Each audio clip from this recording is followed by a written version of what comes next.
Alright, before we move on from this page, of course we got to do the business of uploading the page to our web host and then running a validation test and cross-browser testing the pages. So I've gone ahead and uploaded my video page, and here it is. And in Firefox, look at that, all is good. So the only one that I'm really worried about is Internet Explorer. So but I'm going to test them all. It's cool.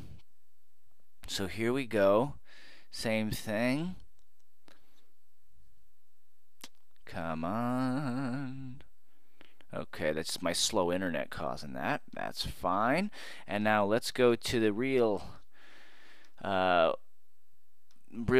that I'm always worried about, Internet Explorer. So it would just be cool if it just worked, wouldn't it? And shockingly, it just worked. So, well, JavaScript is good like that. So we'll thank the author for making sure that it works in Internet Explorer more than we'll thank Internet Explorer. So pretty cool. Let's see. Oh wow, I want to go there. That seems pretty cool. So okay. And now, last but not least, we'll validate our CSS. Hopefully there's no errors there.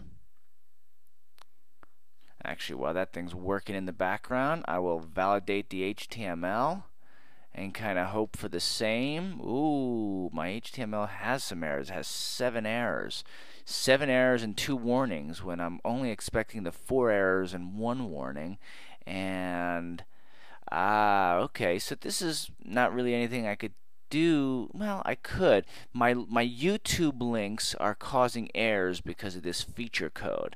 Now, this is definitely a false positive. Yeah, I see what it is. This is definitely a false positive. This is not going to cause any real errors in it. But if I wanted to correct that, I could do it by probably getting that short URL from YouTube. For example,